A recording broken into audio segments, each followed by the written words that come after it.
Just before we start, we're happy that we have you with us. Thank you for joining us, really. And Pierre will start, and we will be passing to each other during that. Yeah, thanks, Ahmed. Yeah, and again, thank you guys for coming. I know it's a small crowd, but that's good because it can be a back and forth conversation. I like it this small. Yeah, exactly. It's a lot more personal. So but yeah, as you guys know, this is the development studio session. Just kidding. This is the What We Accomplished at ProveIt session. And so what we're going to do is we're going to walk you guys through pretty much what we built for the ProveIt conference that occurred last February. And I'll start by kind of giving some background. Well, first, let's go through the agenda, and then I'll give you guys some background on the actual conference. So first, we're going to go through the session intro and the ProveIt introduction to introduce the conference and the kind of concept behind it. And then we'll walk through our two halves of our demo. Use case 1, which is the on-premise components of our demo, and use case 2, which is the cloud components of our demo. And so we're going to start with this architecture diagram, which there's a lot going on here, right?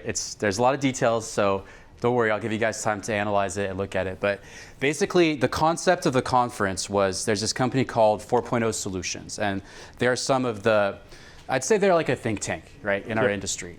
They're the head, the CEO of the company, Walker Reynolds, is one of the loudest voices in our industry. If you haven't seen his YouTube channel, it's amazing.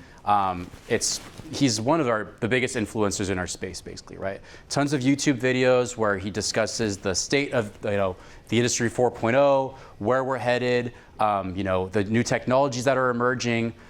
So great guy, and he decided one day to create this conference, basically, and invite a bunch of different vendors in our space in industrial automation to come in and basically show and prove how we can produce products that augment what's called UNS. And so UNS stands for Unified Namespace, and it's basically this revolutionary type of architecture that kind of goes against the traditional Purdue model and presents a new way of doing things, right? So if you guys know the Purdue model, right, the automation pyramid, you could think of it, right? It's a way to segment the different layers of the industrial automation pyramid, and it's a security model, essentially, right? But with the UNS, the idea is that you have a centralized unified namespace from which each other component in your industrial automation setup can connect to it as a node in this ecosystem that connects to this centralized node. And so the conference, what they did is they basically said, listen, we're going to use MQTT because the MQTT broker is a great way can be that unified namespace, essentially. It's not the only one, but it's one of the best ones. And so what they did is they basically produced this MQTT broker where they published data to this unified namespace in the broker. They created a virtual factory. They published real factory data to this virtual factory hierarchy and organizational structure in the unified namespace in the broker, and they invited all the vendors to come in and essentially interact with it. So we could either subscribe to that data to bring in that data into our products and build a demo around it, or we could publish to it, right? So it's bi-directional. And this was a really interesting concept because usually in a lot of conferences, right, they don't do that. Usually they don't just allow all the vendors to come in and extract data and publish to it to this public-facing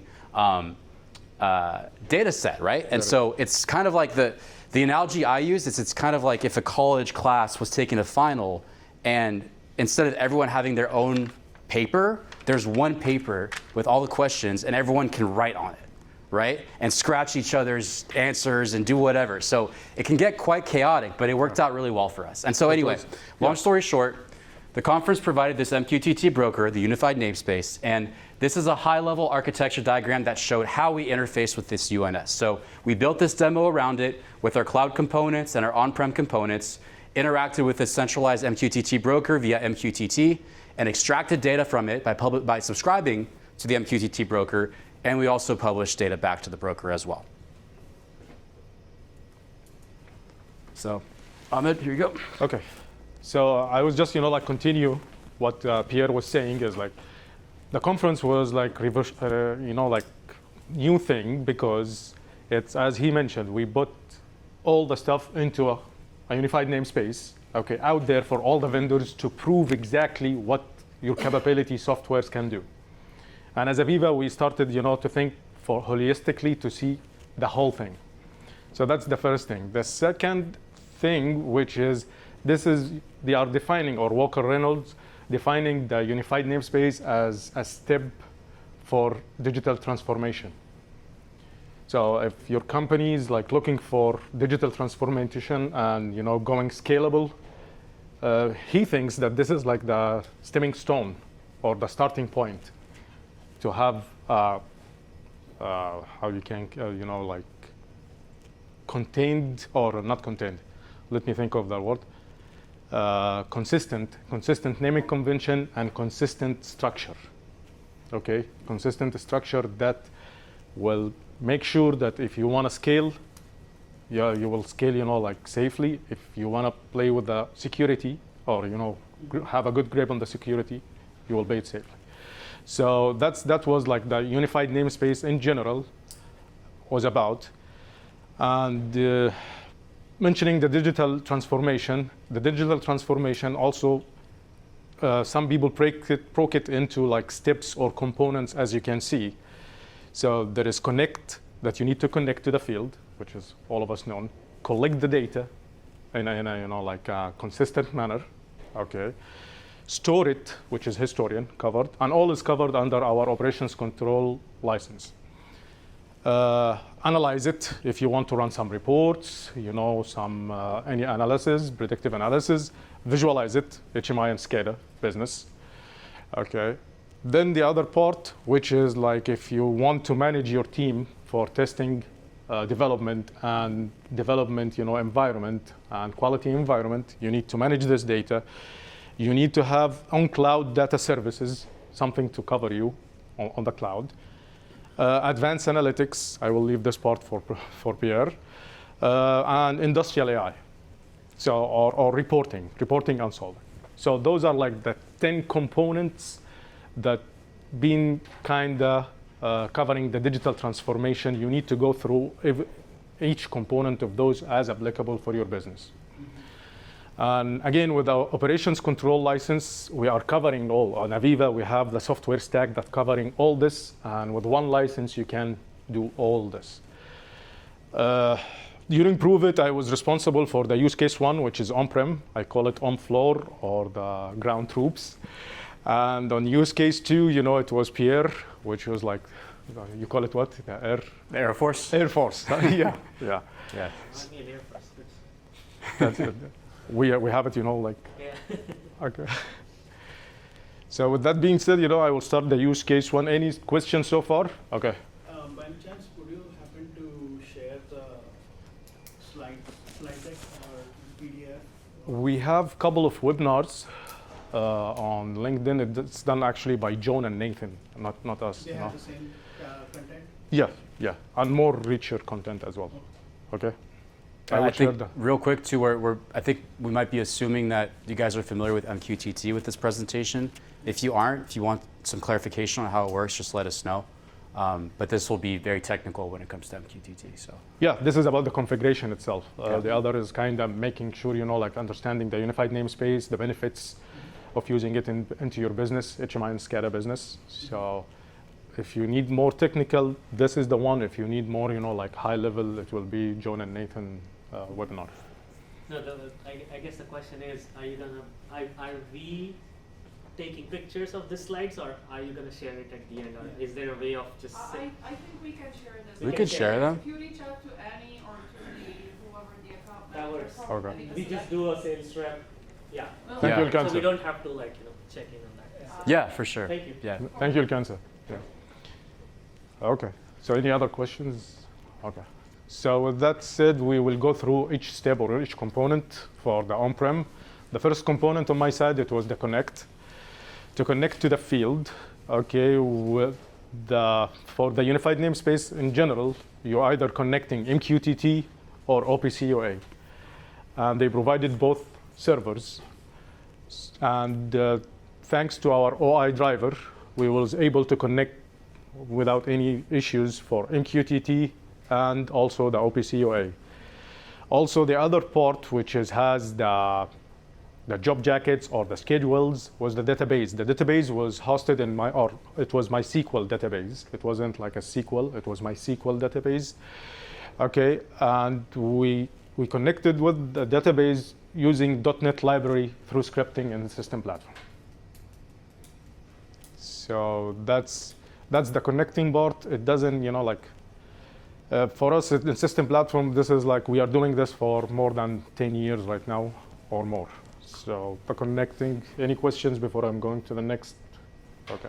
I will keep it, like question by question.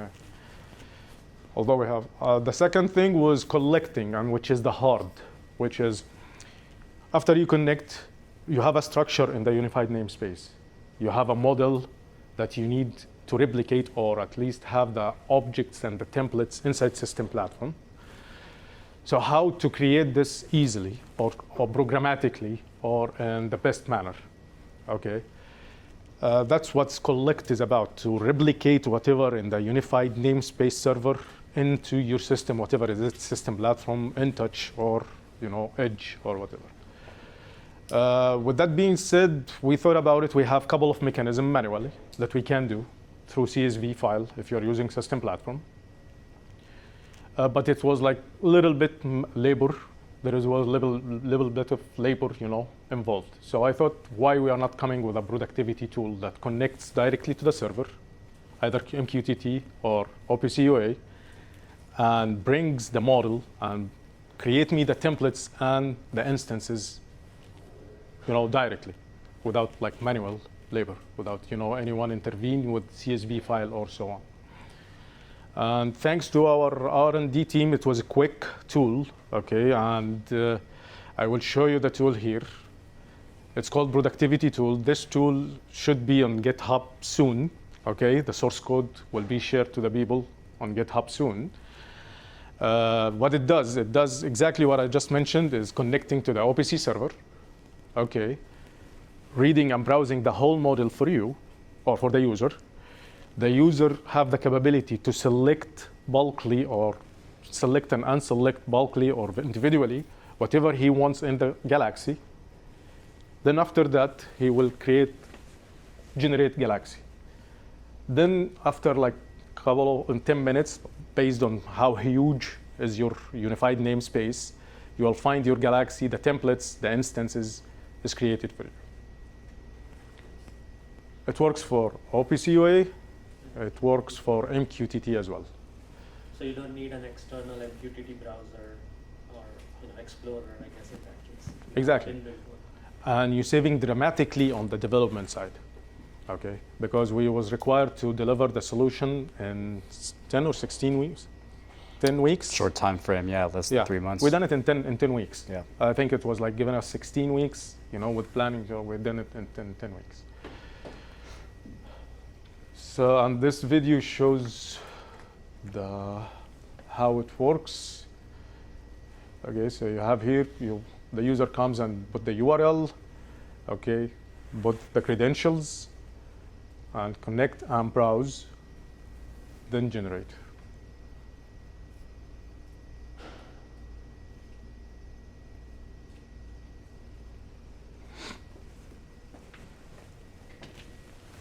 So he can select either enterprise, whatever the model is. But this one version was working for ISA 95 enterprise site area level, which most of the businesses is around this, or the fabrication and manufacturers. What you guys are seeing on the left side, under the enterprise layer, you can see there's subcategories going fast, but M-Metrics, Skellig, Opto22, that's data that other vendors are publishing to that broker. So we subscribe not only to the data that the conference was providing us, but also the data that the other vendors were publishing to it as well, and ingesting all of that.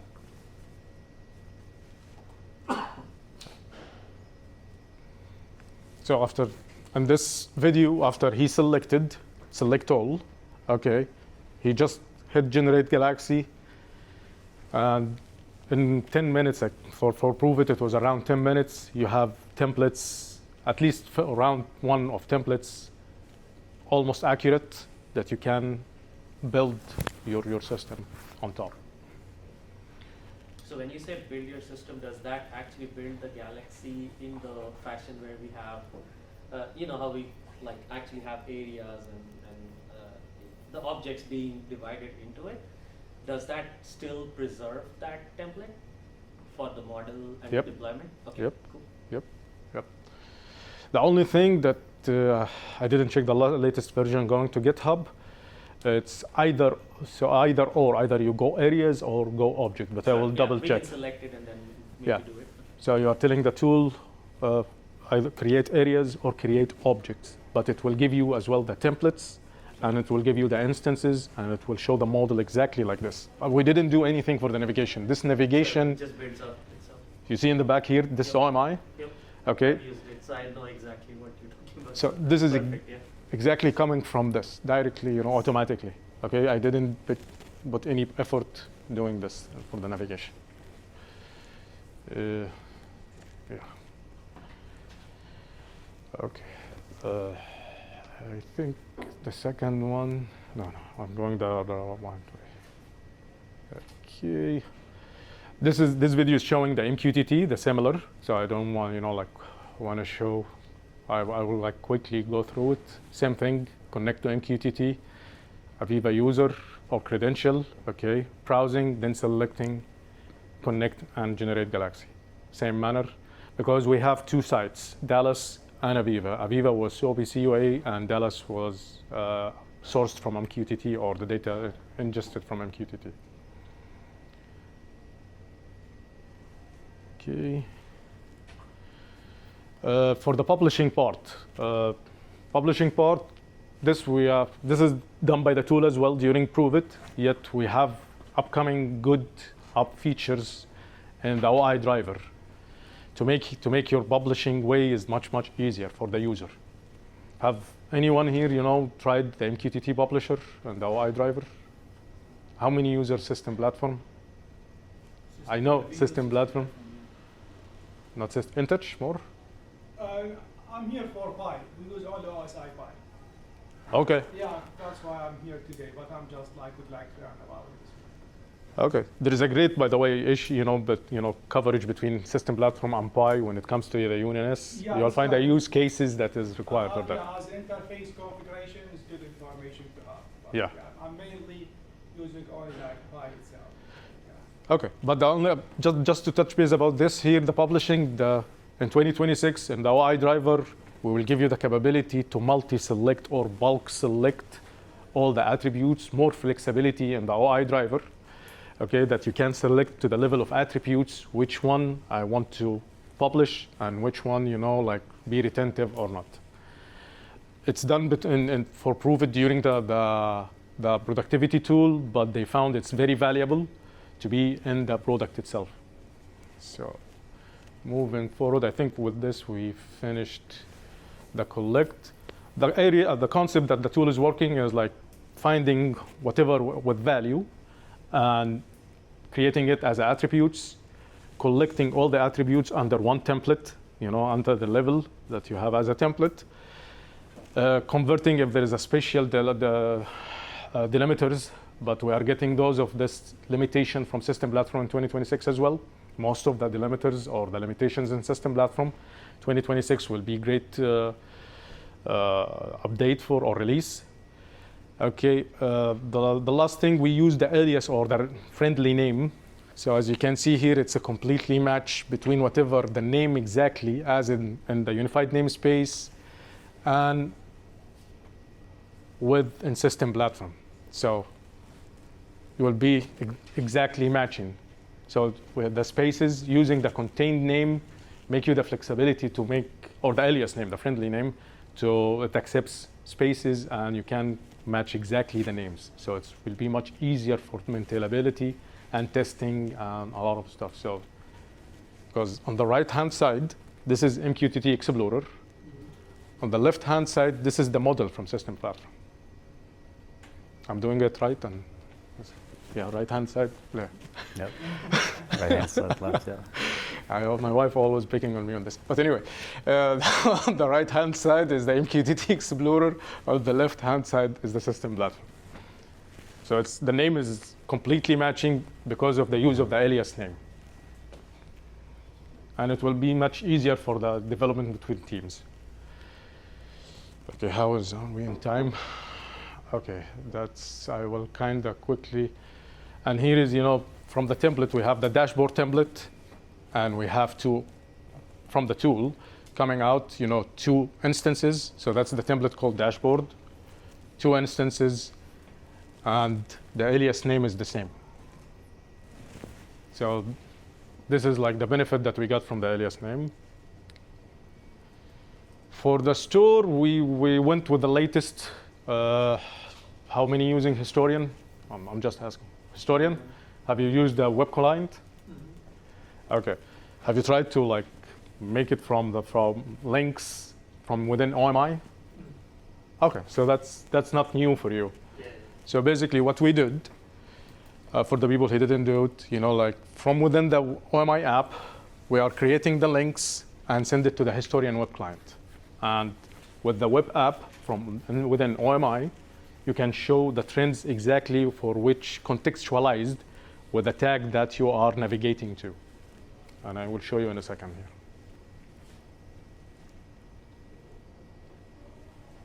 So this part right here, the trends. This is contextualized for the actual speed. And as you can see, we are even updating, if you want to update online, like selecting speed or OEE availability. This is just updating the link, sending it to the web client, and it comes back with the data.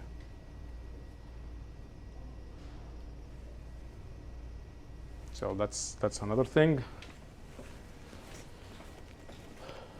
Visualize the OMI, we use the data-driven approach, which is like the whole application done by one layout per ISA level, or like for area, one layout and 2 symbols. And the benefits from this is a minimal graphic effort needed. So we have 2 sites, 2 complete sites. Okay, each area has just 1 layout, 2 graphics maximum. There's a question? Yeah, does it follow ISA 88 standard? 6188? No, 88 for batch system standard. Does it follow? No, this is different. Yeah, so it's not ISA 88. No, this is like ISA 95. 95, I think also the other one, the 100 for the visualization. You're talking about the standards for the visualization. Yeah. This is more about the hierarchy, the semantic hierarchy. I see. So this is the ISA 95 is more about how to structure your business or how to show your business. Network and servers for yeah. ISA 95 from the enterprise level to the plant floor. Yep. Yeah. Okay. I see. So it's kind of more how hierarchical your system looks like. Okay. And again, using the content presenter and the graphic repeater, we minimize the graphic or the graphic development dramatically. So each one of those like squares, it's a job jacket, and it's aligned in the database. We query the database, get back the JSON, okay, and pass it to one graphic only, differently. Then with the graphic repeater, you can show it, as is. So think of it, this is your whole database job jackets, but in a graphic way. Even like the organizers was like applauding or giving us good, like this is a good job, guys. You did fantastic on this. I'm here, saying the JSON format benefits for faster execution, and with one symbol, each job line in the database was presented. Okay. The other thing is like the autofill. Maybe this is a very beneficial for the people who is using OMI. You autofill, and the containment reference saved us a lot of time. What I want to mention here, 2 things, is like the Figma design, to pass it to here. Figma design and SVG import. So we did the design for the visuals on the Figma and export it as a SVG and use it inside, import it to OMI and use it in the OMI.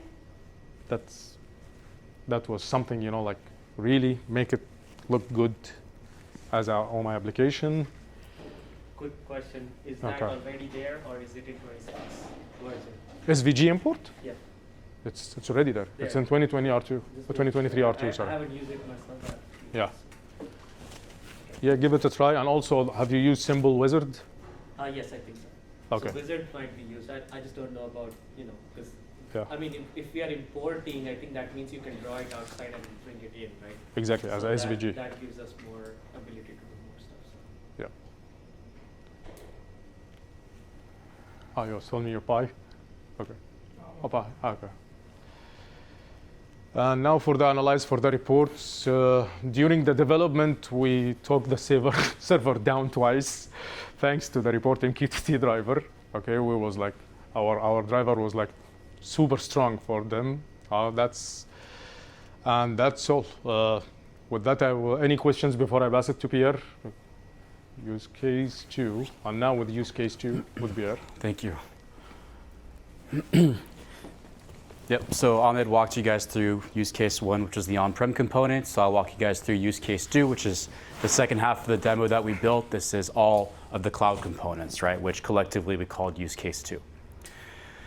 And so just wanted to start with a high-level data flow breakdown for each component that's going to be explained in the subsequent slides. And as you would expect, use case 2 is our cloud components, so we made heavy use of Connect.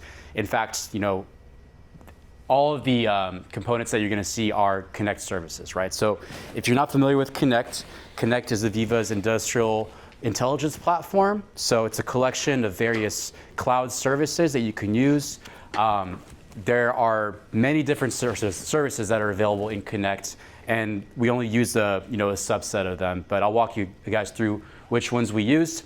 And so from a high level right here, right, what we did is we decided to host some of our on-prem components in Integration Studio. If you're not familiar with Integration Studio, it's cloud VMs that AVEVA provisions on the cloud.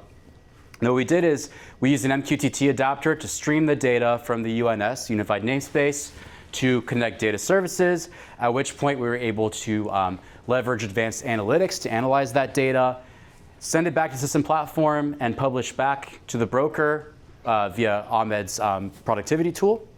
So you're able to close the loop there.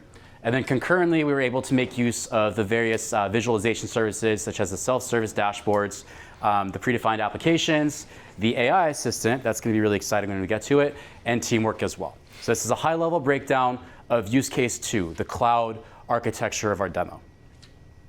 So now let's dive into each component. So we'll start with AVEVA Development Studio, Integration Studio.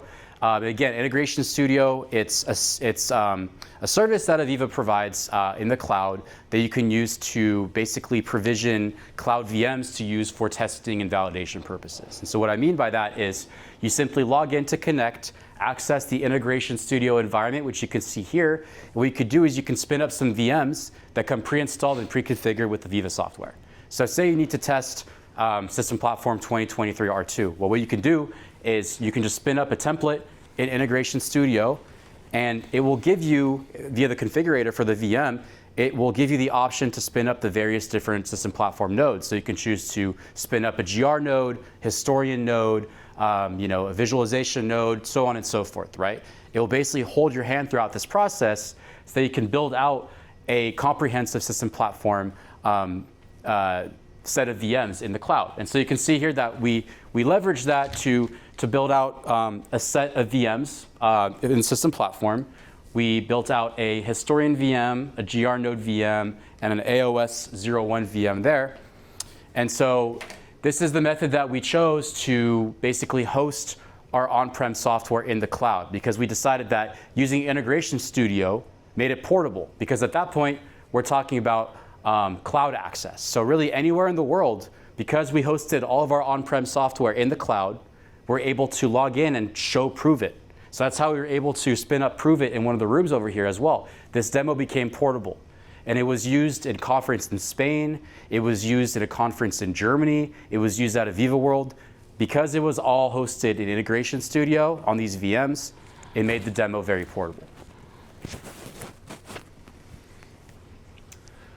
Okay, so the first pillar was manage, right? Like Ahmed walked you guys through the different pillars of our demo. Manage was the first one for the cloud components. Find patterns was the second one. And the story we were trying to tell here is that you can use Connect data services to tap into the UNS. So we did is we used an MQTT adapter, which is, if you're familiar with it, sir, you know Pi, right? It's a legacy Pi adapter. Well, actually not legacy, it's still current, but it's a PI adapter that we used for this demo. So we used the MQTT adapter to subscribe to the MQTT broker, the UNS, and stream the data to Connect Data Services. So the entire unified namespace, just like Ahmed did in use case 1 with System Platform with the productivity tool, we did the same thing in Connect.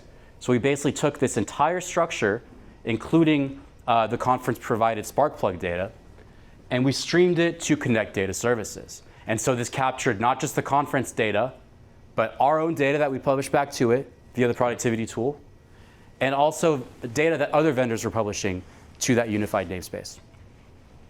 And it was able to handle both vanilla and Sparkplug MQTT data and build out this entire unified namespace hierarchy inside of Connect. Okay, so what did it take to get there? Well, the MQTT adapter, as it is now, the way it is commercialized, it actually does not have this functionality in full, because right now, the MQTT adapter that's available on the market can only stream individual points, individual MQTT topics. What we did is we worked with R&D to give us additional functionality that we needed to build a comprehensive solution. And so we worked with the R&D team to extend the supported payloads via MQTT. So currently, it only supports JSON. But what we did is we implemented additional data formats, so it was able to process more than just JSON payloads, right? And we also were able to handle assets. And so the new MQTT adapter that we developed, it was a proof of concept adapter, again, that's not commercialized. It was able to not just stream the individual data streams, but build out the asset structure into Connect and build out those hierarchical relationships inside of Connect. And the way it did that is via the asset API, and it basically created streams and Connect Data Services and mapped the streams to assets. So in essence, we were able to replicate the entire semantic model in the broker in Connect for use in Connect visualization services, which I'll show you guys later. And so the results of that, you can see on the right side, we were able to create over 5,000 assets inside of Connect and over 27, almost 28,000 data streams inside of Connect. Quick one. Yeah. What does assets and data streams, like how The do they difference? differentiate? Yeah. So streams, you could think of streams as just basically individual tags Sure. that don't have relationships with each other. Okay. But assets, it's the same way that you have objects defined in System Platform, where you have a System Platform object that can have multiple tags Yeah, associated with would it be an as asset, attributes. And then a single tag would be, what was the other term? Stream? Stream, yeah. Yep. Is that- Yeah, asset Yeah. and stream, yep. A lot of these terms are a little bit interchangeable. It's just the different platforms kind of name them differently, right? So a Connect stream is just a way that it's a tag, right? It's essentially a tag. Okay, so Great question. yeah, great question. Thank you. Building on the Connect Data Services story, we leveraged data views, which is a function inside of Connect that allows you to basically shape the Connect streams for external consumption. Because a lot of times you have third-party data analysis platforms that, like Microsoft Power BI, for example, right? You might want to stream some data from the cloud to Microsoft Power BI for consumption and analysis. But the problem is Microsoft Power BI needs the data to be perfectly curated and shaped and formatted for its consumption, right? And so data views allows you to do that. So once you've brought in all the data into Connect, you can use data views to basically shape that data. And the way it works is you basically choose what data attributes you want to include in that table that you stream to Microsoft Power BI. So in this case, we chose timestamp, the stream name, the adapter type, data source ID. There's a lot more columns that were available, but the point of the data views is that you can basically format this table, right, however you see fit, and choose which columns to include for the external consumption.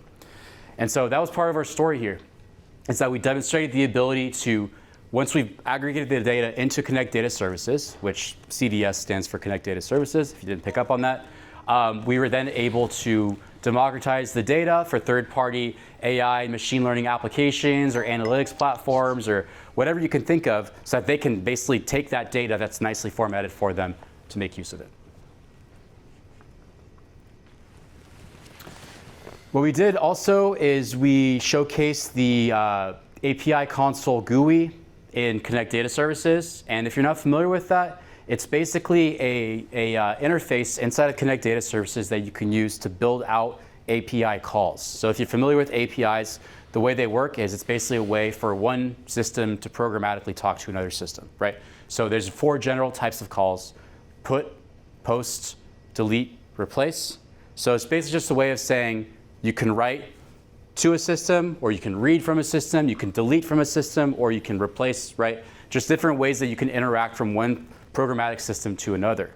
And Connect is one of those a valid system that uses an API can interface with, right? And you can do that via the API console in Connect, because what you can do is you can use this API console to build out the code for the API request. And so that's one thing that we made sure to emphasize during the ProveIt conference, is that once we had that data in the cloud, at that point, we have data egress capabilities via the API console. So if a customer were to use Connect and bring in data from the Unified Namespace into Connect, at that point, the API console allows them to easily share that data externally, right? And so the advantage to this is that it's a low-code interaction with Connect Data Services, because you don't need to be a programmer to write the API calls, right? This will do it for you. So if you guys weren't familiar with this, this is a really, really great feature of Connect Data Services.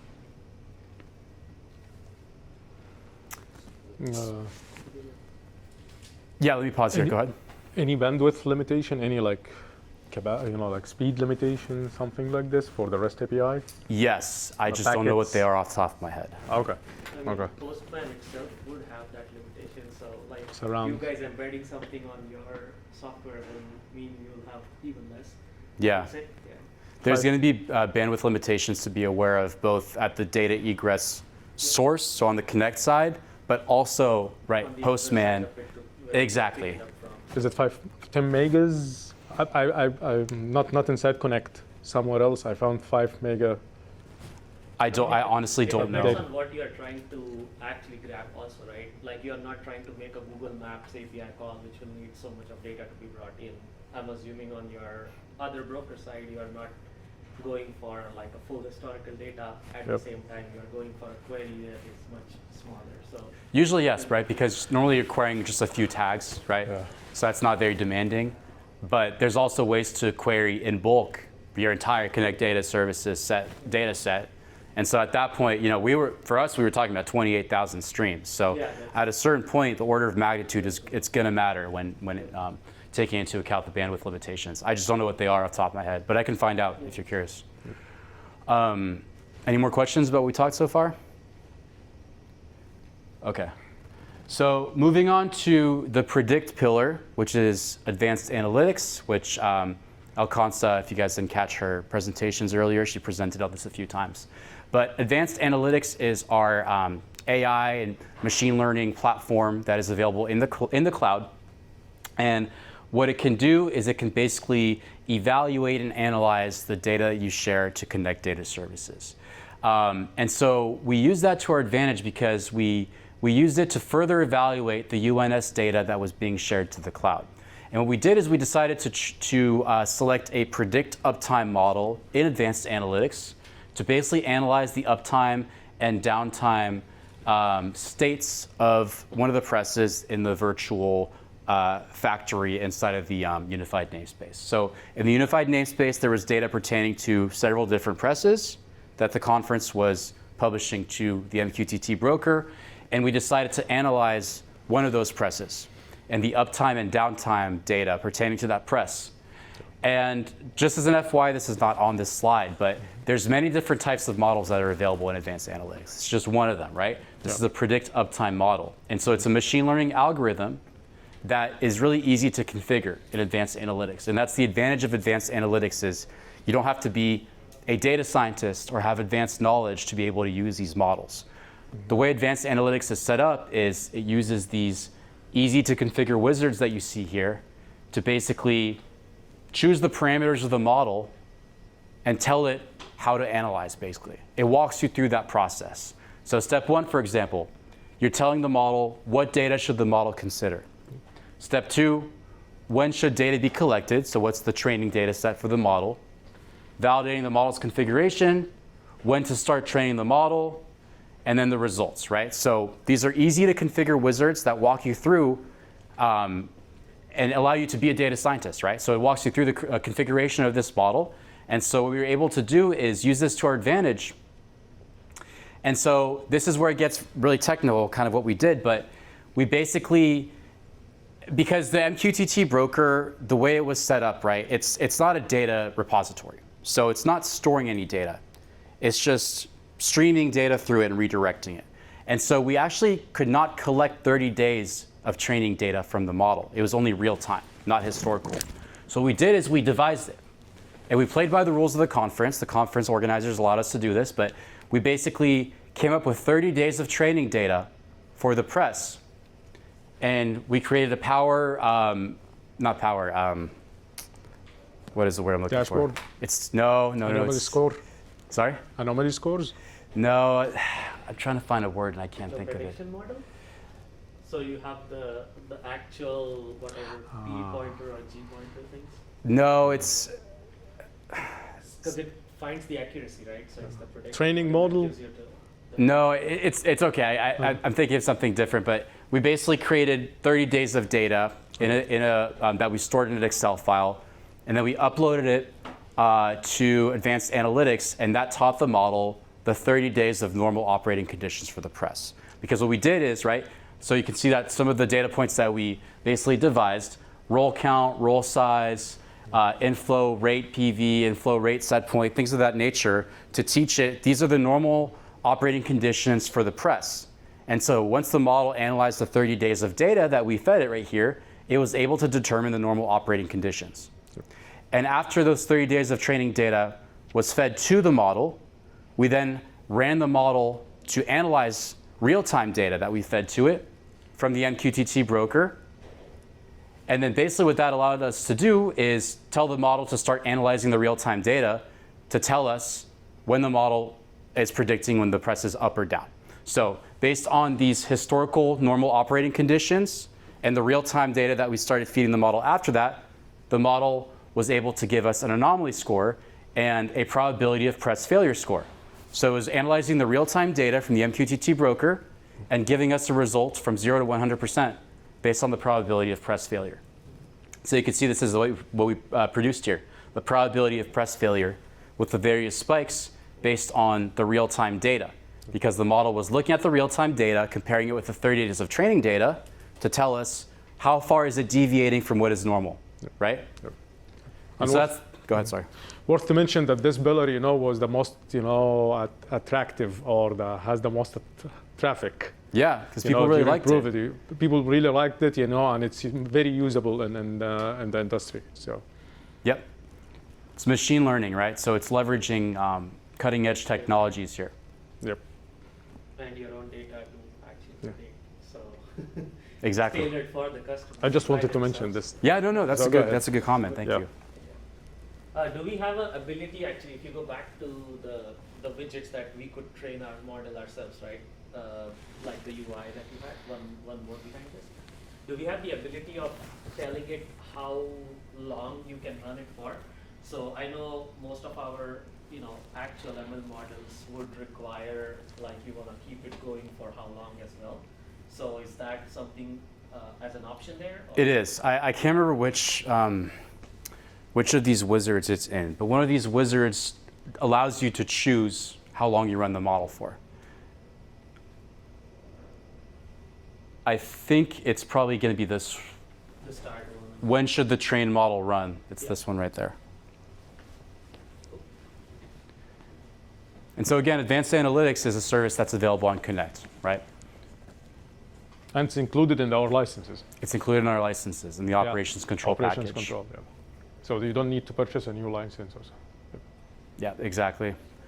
And taking this a step further, because the conference, what they asked us, right? They asked everyone that, if you're going to be producing data, that it'd be great if you could publish it back to the UNS to show that you're able to be bi-directional, right? Not only can you extract data from the UNS, but you can publish data back to it, because that's the point of the UNS.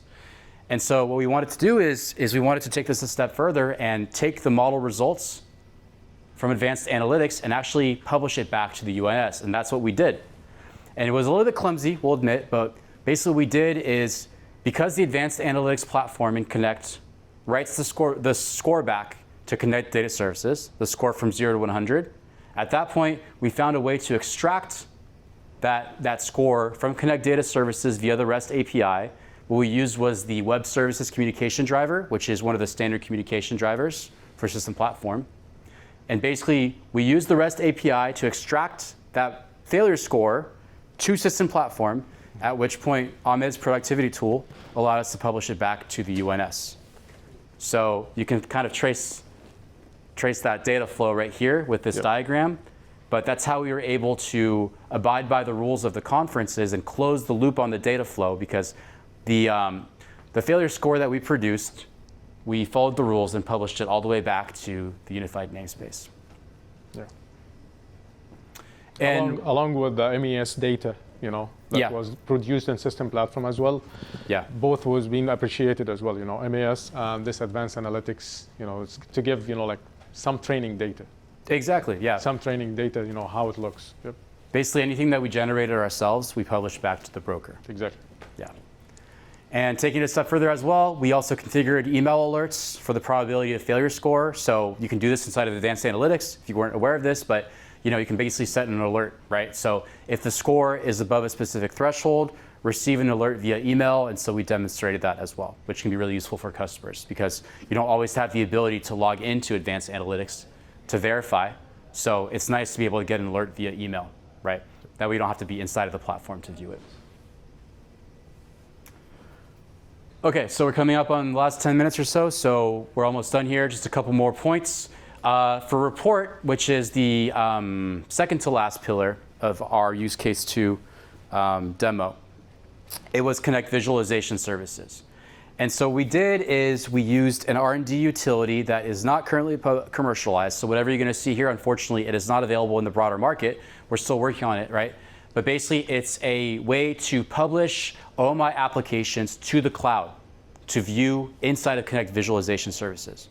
So yes, we can take your OMI screens. We have the technology to take your OMI screens and publish them to the cloud, so you can access them from anywhere.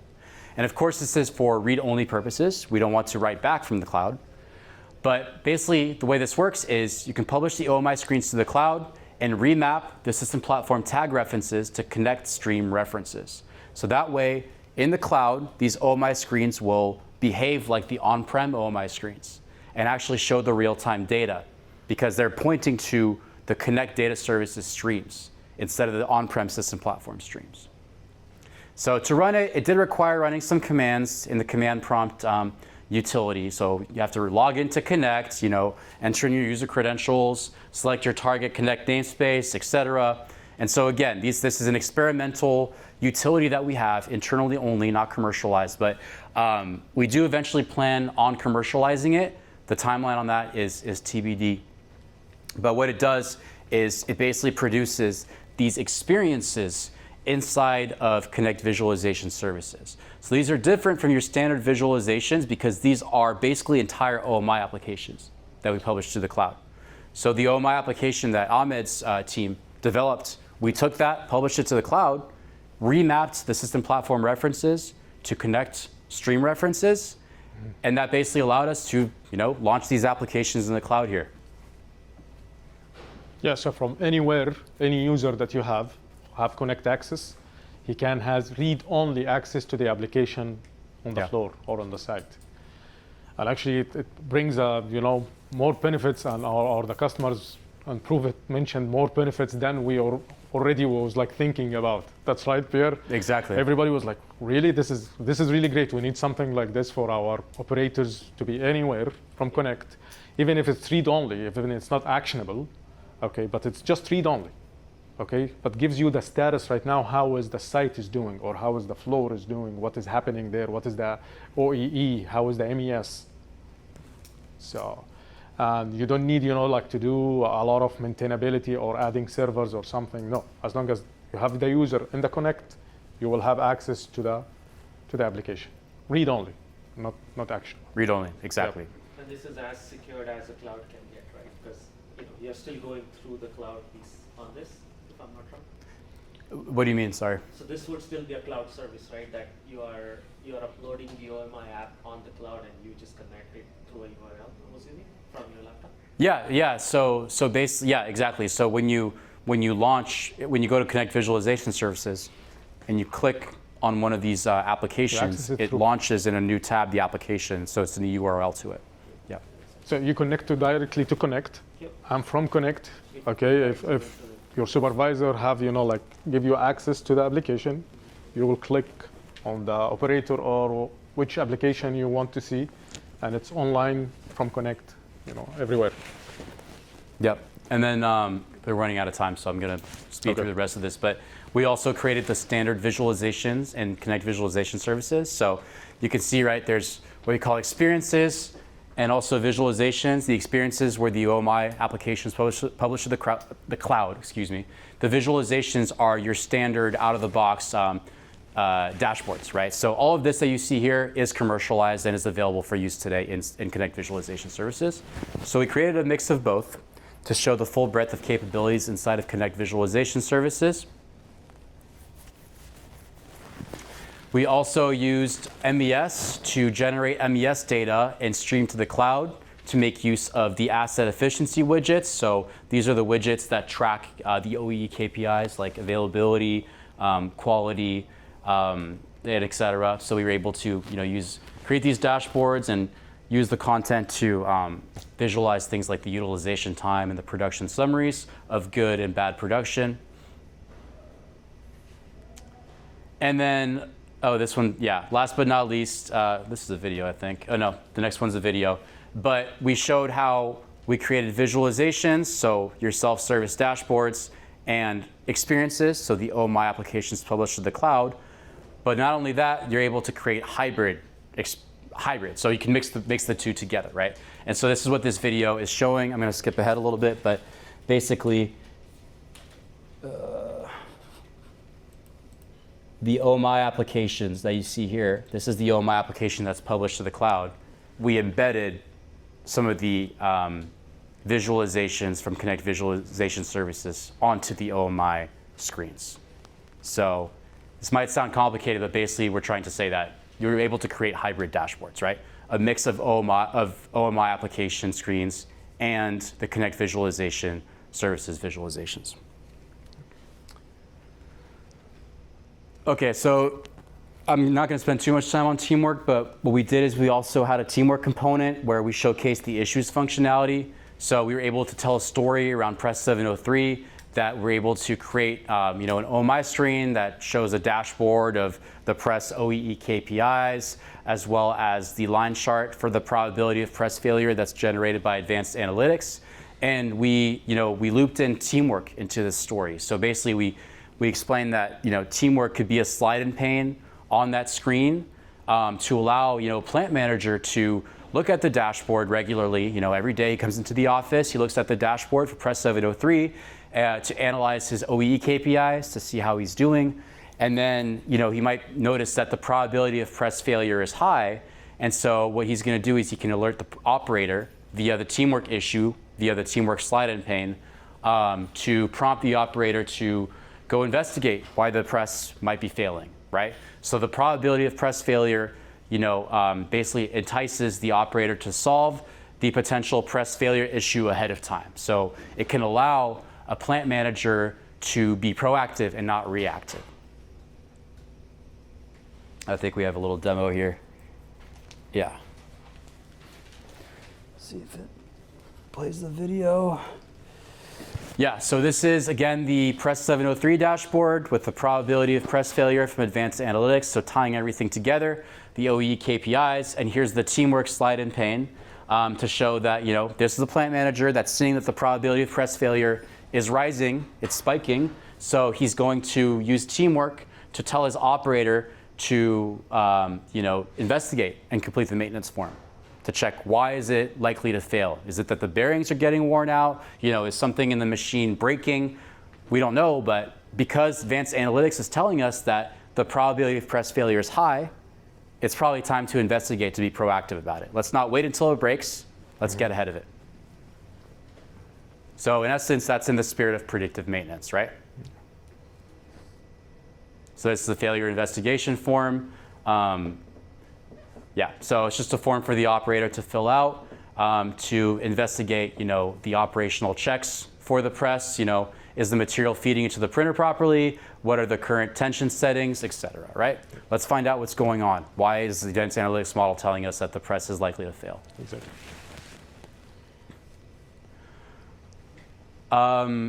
And then similar to advanced analytics, we are also able to publish the results, or not the results, but the manual data entry into Teamwork back to the UNS. So I don't know if you saw in the press failure form, there was a question for entering in the tension settings for the press. Well, we can actually take that data that the operator is entering in, so whatever the tension setting value was, you can enter it into Teamwork, and at that point we can use the Teamwork REST API and the web services communication driver, and just like advanced analytics, we can extract that data, bring it into system platform, and publish it back to the UNS. So we demonstrated that we were able to close the loop there as well, in the spirit of publishing our generated data back to the UNS. Okay, so last but not least, the Industrial AI Assistant. So this one is really cool because the Industrial AI Assistant is kind of in beta right now. We're still working on it, but it's basically a chatbot, that's available inside of Connect Visualization Services that you can use to, using natural language, ask Connect questions on the data that's inside of Connect Data Services, right? So what we did is, we started, nice and easy. We asked some general questions on our data, what is the average of, certain sensors or, the MES data, things of that nature. But we took it a step further. And remember what I said, that when we use the MQTT adapter to stream the data from the UNS to Connect, I said that we captured all the data in the UNS. So not just the conference provided data, and our data that we generated, but also data that other vendors generated. Yep. So it was a black box. We had no idea that other vendors could publish data in any format they wanted. It could just be all jargon. It could just be complete garbage, right? But we decided to take a chance and roll the dice and stream all that data to Connect and then ask our Industrial AI Assistant questions on it. And so what we did is, of course, we had to put some healthy guardrails up and tamper expectations, and make sure that we were aware that there could be, if the Industrial AI Assistant wasn't set up correctly, it could hallucinate and give potentially dangerous recommendations, right? So we wanted to avoid that as well.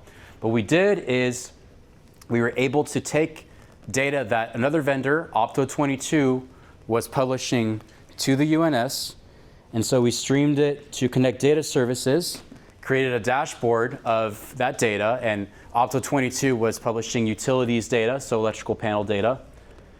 And what we did is we created this dashboard to see it inside of Connect Visualization Services, and then we asked it questions like, what is the best performing Opto22 panel? And it was actually able to give us really good response that was useful. It was able to analyze this data that the other vendor was publishing and tell us that panel L23 is the best performing electrical panel based on the available power factor data. So we thought this was really cool. Yeah, without messaging the data, without anything, and we didn't no do anything. We didn't curate the data in any form. Yeah. We took the raw data that Opto22 was publishing to the UNS, Yep. bring it into Connect, and then we asked our AI chatbot that question, and it worked out. Yep. So again, still very much in development, but the AI assistant is something that AVEVA is very excited about, and we're continuing to invest in it and develop it. So that's it for use case 2. Ahmed, I think you wanted to wrap it up after this, but before we do that, did anyone have any questions about, yeah, go ahead. So I was curious, some of this replacing, what was it called, Sentinel or Insight? proactive monitoring? Oh, What is it called? The one that you couldn't deselect when installing. It used to be called Sentinel, I forgot what it's called now. The Sentinel. proactive monitoring, Sentinel. Predictive analytics? Prism? No. When you install system platform, you could install the Sentinel proactive monitoring. System monitor? System monitor. Is No. that going away or? We still have the Or- system monitor. We still have it, yeah. We still have the The system. notification and alarms, is that using No. That's separate? Yeah, are we talking about when I mentioned the advanced analytics alerts? Yeah, something about, yeah, the alerts and the alarms and all that. That's not using. No, it's inside of the advanced analytics platform. Okay. There's an email alert service. Okay, so it's not. So it's separate from system platform. Yeah, so it can basically, you can configure, advanced analytics to send you an automatic email Okay. if the result of a certain model is within a certain range or something, right? You can completely parameterize that and get the notification for it. But it's unrelated to system monitor, yeah. Yeah. So I'm assuming the anomaly model that we had, it's on us to define what anomaly means, right? To get that alert. So Exactly, that's and actually what yeah. should define that piece of it. It's not for alarms. It's not for anything that you're doing in a regular scenario. It's about predicting if there is something wrong in your system. So that's when your alerts would come in separately. Exactly. Which is different than their regular operations, I guess. Yeah, and for this demo, we really only just scratched the surface of what advanced analytics is capable of, and the reason we chose that specific model was because we thought it told the best story around the press that everyone could understand, where basically we're analyzing the press's normal operating conditions and then feeding it the real-time data of the press from the unified namespace so that the model knows what the normal operating conditions are, and if there's deviations in these normal conditions, it's going to produce the probability of press failure from 0 to 100, which we thought was a kind of simple story to tell. I still had a hard time explaining how we did it, but it could get a lot more complicated than that. Yeah. But basically, the idea is that advanced analytics was producing an anomaly score that was useful to us. Because now an operator or a plant manager can look at that probability of press failure, see that it's rising, and that tells them that something's going wrong with the press, right? So you should probably take a look at it and fix it. Is there a selection for the models as well? Or are they like already defined models that we utilize, or Yeah, so there's in progress that you are building more? I mean, what stage are we at? Yeah, I have it in a separate presentation on my computer. But yeah, I have the list of pre-configured models that are in advanced analytics. So you can choose from, there's like a dozen, somewhere between 10 and 20. There's predict uptime, predict energy, simple anomaly detection. You can take this Customizable if we decide to. So is it customizable with AVEVA involved, or is it customizable that someone can go in and actually make the change to the model? That's a good question. I'm not sure. I would have to check on that. It was more of like a pre-built model. Yeah. It was a pre-built They model. use Yeah. what they have on Right. According to How the do you- data, they build the model, but every data would be different. And, Like, and, can you define your certain parameters. parameters? Yeah, this one, the bounds should be this. Good to know. I can check on that. I'm pretty sure we're gonna have one Yeah. meeting for this, so Yeah. I'll save that question there. Okay. So, Yeah, sounds good. Any more questions? now- Yeah, go ahead. Like all these cloud service available, like also Connect, is it possible to have them on like a 21 CFR 11 compliant server? On a 21 CFR 11 compliance server, what do you mean by Used this? For pharmaceutical application, because currently I have everything local, because everything needs to be validated. That's why I just like staying with by itself as my historian local server, because I need to validate the server before using it. Is it possible to have a cloud server on a validated server to be used for pharmaceutical application? I think we can address this after the. Yeah, We have some like products that 21 CRF, but I don't want to say yes. I don't want to say yes bluntly.